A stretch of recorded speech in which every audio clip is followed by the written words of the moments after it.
Hi friends, welcome back to my channel. It's ರಂಗದ Rangoli channel. ಎಲ್ಲರೂ ಹೇಗಿದ್ರಾ? I hope ಎಲ್ಲರೂ ಚೆನ್ನಾಗಿದ್ದೀರಾ ಅಂತ ಭಾವಿಸ್ತಾ ಇವತ್ತಿನ ಒಂದು ವಿಡಿಯೋದಲ್ಲಿ ಬಿಗಿನರ್ಸ್ಗೆ ಅಂದ್ಬಿಟ್ಟು ಒಂದು ರಂಗೋಲಿನ ತಂದಿದ್ದೀನಿ. ಹಬ್ಬ ಇನ್ನು 2 ದಿನ ಬಾಕಿ ಇದೆ. ಸೊ ವರಮಹಾಲಕ್ಷ್ಮಿ ಹಬ್ಬಕ್ಕೆ ರಂಗೋಲಿ ಹಾಕಲಿಲ್ಲ ಅಂದರೆ ಹೇಗೆ ಅಲ್ವಾ?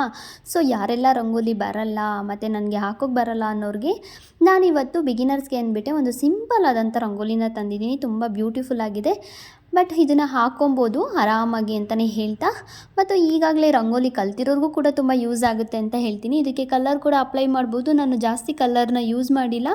ನೀವು ಬೇಕಿದ್ದಲ್ಲಿ ಕಲರ್ನ ಹಾಕೊಬೋದು, ಇಲ್ಲ ಹೀಗೆ ಬಿಟ್ಟರು ಚೆನ್ನಾಗಿ ಕಾಣಿಸುತ್ತೆ ಅಂತ ಹೇಳ್ತಾ, ಹೇಗಿದ್ದರೂ ವರಮಹಾಲಕ್ಷ್ಮಿ ಹಬ್ಬ ಬರ್ತಾ ಇದೆಯಲ್ವಾ? ಸೊ ಲಕ್ಷ್ಮಿ ಜೊತೆ ವಿಷ್ಣು ಇಲ್ಲ ಅಂದರೆ ಹೇಗೆ ಅಲ್ವಾ? ಸೊ ವಿಷ್ಣುವಿಗೆ ಪ್ರಿಯವಾದ ಒಂದು ಚಕ್ರನ ತಗೊಂಡು ಅಂದರೆ ಶಂಖಚಕ್ರನ ಯೂಸ್ ಮಾಡಿ ಚಕ್ರ ಇಲ್ಲ, ಓನ್ಲಿ ಶಂಖನ ಯೂಸ್ ಮಾಡಿ ಫ್ಲವರ್ ಜೊತೆ ಹಾಕ್ತಾಯಿದ್ದೀನಿ. ತುಂಬ ಬ್ಯೂಟಿಫುಲ್ ಆಗಿದೆ. ಬಿಗಿನರ್ಸ್ಗೆ ತುಂಬ ಯೂಸ್ಫುಲ್ ಆಗುತ್ತೆ ಅಂತಲೇ ಹೇಳ್ಬೋದು. ನೋಡಿ, 3ರಿಂದ 3 ಚುಕ್ಕಿನ ಇಟ್ಕೊಂಡು ಸಮವಾದ ಚುಕ್ಕಿನ ಇಟ್ಕೊಬೇಕು. ಇದು ಬಿಗಿನರ್ಸ್ಗೆ ಯೂಸ್ ಆಗುತ್ತೆ ಅಂತ. ಇಲ್ಲಾಂದರೆ ಹಾಗೆ ಫ್ರೀ ಹ್ಯಾಂಡ್ ರಂಗೋಲಿ ಕೂಡ ಈ ರಂಗೋಲಿನ ಬಿಡ್ಬೋದು.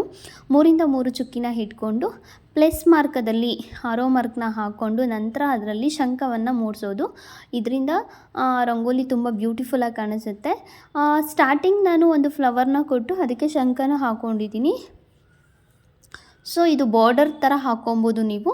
ಅದ್ರ ಕೆಳಗಡೆ 3ರಿಂದ 3 ಚುಕ್ಕಿನ ಹಾಕ್ಕೊಂಡು ರಂಗೋಲಿನ ಬಿಡಿಸ್ಬೋದು. ತುಂಬ ಸಿಂಪಲ್ ಆಗಿದೆ. ಇದಕ್ಕೆ ತುಂಬ ಕಷ್ಟಪಡಬೇಕಾಗಿಲ್ಲ. ಎಳೆ ಹೇಗಪ್ಪ ಹಾಕಬೇಕು ಅನ್ನೋಂಗಿಲ್ಲ. ಜಸ್ಟ್ ಎಳೆನ ಎಳ್ಕೊಂಡ್ರೆ ಸಾಕು ಅಂತಲೇ ಹೇಳ್ಬೋದು. ಈಗ 3ರಿಂದ 3 ಚುಕ್ಕಿ ಇಟ್ಕೊಂಡು ಆದಮೇಲೆ 4 ಮೂಲೆಯಲ್ಲಿ ಶಂಖ ರಚನೆ ಮಾಡಿಕೊಂಡು ನಂತರ ಇದಕ್ಕೆ ಒಂದು ಫ್ಲವರ್ನ ಕೊಟ್ಟರೆ ರಂಗೋಲಿ ಫುಲ್ಲು ಫಿನಿಶಿಂಗ್ ಆಗುತ್ತೆ. ನೋಡಿ, ಇವಾಗ ತೋರಿಸ್ತಾ ಇದ್ದೀನಲ್ಲ, ಇದಕ್ಕೆ ಯಾವುದೇ ಕಲರ್ನ ಅಪ್ಲೈ ಮಾಡಿಲ್ಲ ನಾನು. ಬೇಕಿದ್ದಲ್ಲಿ ನೀವು ಕಲರ್ನ ಹಾಕ್ಕೊಬೋದು. ಯಾವ ಕಲರ್ ಹಾಕಿದ್ರೂ ಶಂಖಕ್ಕೆ ಚೆನ್ನಾಗಿ ಕಾಣಿಸುತ್ತೆ. ನೋಡಿ, ಈಗ ಒಂದು ಫ್ಲವರ್ನ ತೋರಿಸ್ತಾ ಇದ್ದೀನಿ ಅಷ್ಟೇ. ಇದನ್ನು 4 ಮೂಲೆಯಲ್ಲಿ ಫ್ಲವರ್ ಬರುತ್ತೆ, 4 ಮೂಲೆಯಲ್ಲಿ ಶಂಖ ಬರುತ್ತೆ. ಇದು ಮುಗಿದ್ರೆ ರಂಗೋಲಿ ಫಿನಿಶ್ ಆಗುತ್ತೆ. ನೀವು ಬೇಕಾದರೆ ಮಧ್ಯದಲ್ಲಿ ಎಲ್ಲೋ ಮತ್ತು ರೆಡ್ ಕಲರ್ನ ಯೂಸ್ ಮಾಡಿ ಡಾಟ್ ರೂಪದಲ್ಲಿ ಇಟ್ಕೊಬೋದು. ಈಗ ಮಾಡೋದ್ರಿಂದ ಹೈಲೈಟಾಗಿ ಕಾಣಿಸುತ್ತೆ. ಇಲ್ಲ ಅಂದರೆ ಫ್ಲವರ್ಗಳಿಗೆ ಒಂದು ಪಿಂಕ್ ಅಥವಾ ರೆಡ್ ಬಣ್ಣವನ್ನು ಹಾಕ್ಕೊಳ್ಳಿ. ಮತ್ತು ಶಂಖಗೆ ಬ್ಲೂ ಅಪ್ಲೈ ಮಾಡಿ ಅಥವಾ ಸ್ಕೈ ಬ್ಲೂ ಅಥವಾ ವೈಟ್ ಹಾಕಿದ್ರೂ ತುಂಬಾ ಚೆನ್ನಾಗಿ ಕಾಣಿಸುತ್ತೆ ಅಂತಲೇ ಹೇಳ್ಬೋದು. ಸೊ ಇದು ಮಿಡಲಲ್ಲಿ ರಂಗೋಲಿ ಇಷ್ಟೇ. ನೋಡಿ ಎಷ್ಟು ಸಿಂಪಲ್ ಆಗಿದೆ, ಬಟ್ ಹಾಕಿದಾಗ ತುಂಬ ಚೆನ್ನಾಗಿ ಕಾಣಿಸುತ್ತೆ.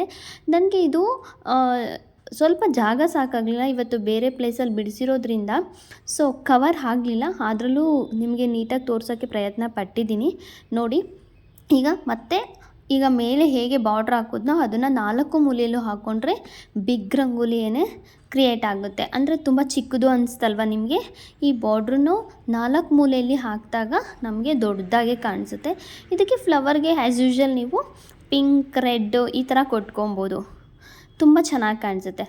ನೋಡಿ, ಎಷ್ಟು ಸಿಂಪಲ್ ಆಗಿದೆ ಅಲ್ವಾ? ಈ ಥರ ರಂಗೋಲಿನ ಹಾಕೋದ್ರಿಂದ ಟೈಮ್ ಕೂಡ ತುಂಬ ಕಮ್ಮಿ ಹಿಡಿಯುತ್ತೆ. ಮತ್ತು ಯಾರೆಲ್ಲ ರಂಗೋಲಿ ಇನ್ನೂ ಕಲ್ತಿಲ್ಲ, ನಮಗೆ ಬರಲ್ಲ ಅನ್ನೋರಿಗೆ ತುಂಬ ಯೂಸ್ಫುಲ್ ಆಗುತ್ತೆ ಅಂತಲೇ ಹೇಳ್ಬೋದು. ಸೊ ರಂಗೋಲಿ ಹಾಕೋದ್ರಿಂದ ಲಕ್ಷ್ಮಿನ ವರ ಮಾಡ್ಕೊಳ್ಳಿ ಅಂತ ಹೇಳ್ತಾ, ಎಲ್ಲರಿಗೂ ವರಲಕ್ಷ್ಮಿ ಹಬ್ಬದ ಹಾರ್ದಿಕ ಶುಭಾಶಯಗಳು. ದೇವರು ನಿಮಗೆ ಸುಖ, ಶಾಂತಿ, ಆರೋಗ್ಯ, ಆಯುಷು ಮತ್ತು ಸಮೃದ್ಧಿನ ಕೊಟ್ಟು ಕಾಪಾಡಲಿ ಅಂತ ಈ ವಿಡಿಯೋ ಮೂಲಕ ನಾನು ಕೇಳ್ಕೊತೀನಿ. ಎಲ್ಲರಿಗೂ ಶುಭವಾಗಲಿ ಅಂತ. ಯಾರೆಲ್ಲ ನನ್ನ ಚಾನಲ್ಗೆ ಫಸ್ಟ್ ಟೈಮ್ ವಿಸಿಟ್ ಕೊಟ್ಟಿದ್ದೀರೋ ಪ್ಲೀಸ್ ಸಬ್ಸ್ಕ್ರೈಬ್ ಮಾಡಿಕೊಂಡು ಮತ್ತು ಬೆಲ್ ಐಕಾನ್ನ ಪ್ರೆಸ್ ಮಾಡಿ. ಮತ್ತೆ ಸಿಗೋಣ ನೆಕ್ಸ್ಟ್ ವಿಡಿಯೋದಲ್ಲಿ. ಬಾಯ್ ಬಾಯ್, ಟೇಕ್ ಕೇರ್.